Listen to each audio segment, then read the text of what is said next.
آپ دیکھیں گے کہ پاکستان کے اوپر جو معیشت کے اوپر جو کالے بادل چھائے ہوئے تھے وہ اب الحمدللہ وہ ہٹ رہے ہیں۔ آج واشنگٹن پوسٹ میں آپ دیکھیں کہ پرائم منسٹر صاحب عمران خان صاحب کے اوپر جو آرٹیکل آیا ہے کہ جو سب سے بڑا اس حکومت کا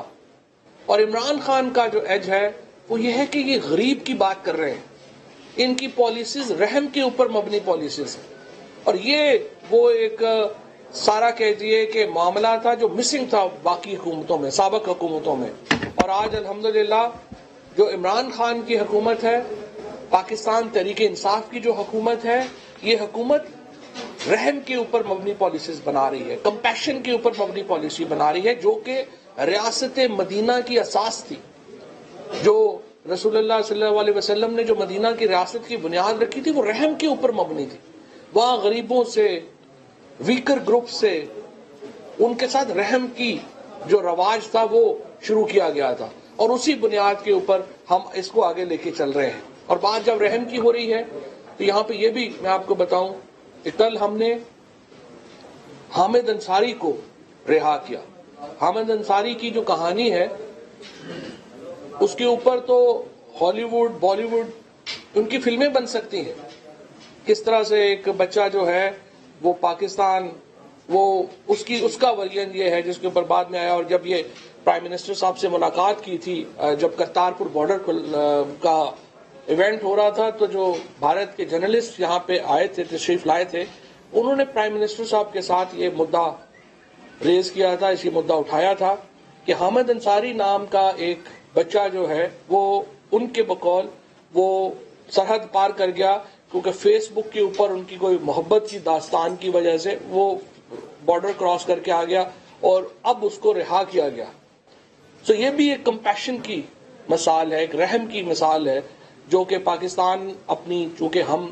اپنی پالیسی دے چکے ہیں، ہماری پالیسی بڑی واضح ہے، ہم ایک نارملائزیشن چاہتے ہیں، اور اس کی طرف بھی یہ بھی ایک اہم قدم ہم نے اٹھایا ہے۔ اسی طرح سے ہمیں امید ہے، جس طرح پرائم منسٹر صاحب نے کہا تھا، بھارت کے جو وزٹنگ جرنلسٹ تھے ان کو یہ کہا تھا کہ آپ یہ بات وہاں پہ جا کے کریں کہ کشمیر میں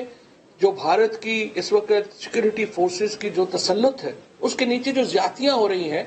ان کو کم از کم روکا جائے۔ ہم اس پہ بات چیت کریں گے، معاملات سلجھے گا، آگے جائیں گے، لیکن اس وقت تک آپ کشمیر میں اپنے مظالم تو فوری طور کے اوپر بند کریں۔ وہاں پہ جو زیادتیاں ہو رہی ہیں کشمیر میں، اس کے اوپر پاکستان میں بہت کنسرن ہے، اور ہم چاہتے ہیں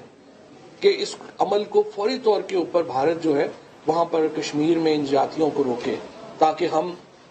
جو پالیسی ہے ہماری نارملائزیشن آف ریلیشن شپ کی، اس کی طرف ہم آگے بڑھ سکیں۔ سو انشاءاللہ تعالی یہ ڈیولپمنٹس ہوئی ہیں پاکستان کی سیاست میں، اور اس کے بعد اب ہم دیکھ رہے ہیں نواز شریف صاحب کا کیس بھی جو ہے وہ اپنے آخری مرحلے میں ہے، ریفرنس جو ہے وہ ان کے آخری مرحلے میں ہے، اور جو اب تک کی ایویڈنس ہے، جو اب تک کی پروسیڈنگز ہیں وہاں پر عدالت میں، ان میں پاکستان کے لوگوں کو مزید خوشخبریاں انشاءاللہ ملیں گی، اور انشاءاللہ آپ دیکھیں گے کہ جوں یہ پاکستان کی سیاست، پی ٹی آئی کی سیاست، عمران خان کی قیادت میں ہم آگے بڑھ رہے ہیں، ہم اپنی سیاسی منزل ہم نے حاصل کی ہے، ہم انشاءاللہ اپنی معاشی منزل کی طرف دستاویزات آپ کے پاس آئی ہے، کسی تحقیقاتی ادارے کسی جگہ چھپی ہے، کہاں سے آئی ہے؟ نمبر 2، اور دوسری کہ آپ کی آج کل ویڈیو وائرل ہو رہی ہے سوشل میڈیا پہ، وہ ایک اپارٹمنٹ کے باہر کھڑے ہوئے لندن میں کہہ رہے فیصل باؤڈا کا ہے، تو آپ نے اس حوالے سے کوئی پارٹی میں بات ہوئی کہ انہیں کا ہے یا ڈکلیئرڈ ہے یا نہیں ہے؟ جو ڈکلیئرڈ ہے، فیصل واؤڈا کا جو اپارٹمنٹ ہے وہ تو ڈکلیئرڈ ہے، ان کے کاغذوں میں ہی لکھا ہوا ہے۔ انہوں نے جو یہ صاحب ہیں عابد شرلی صاحب، جو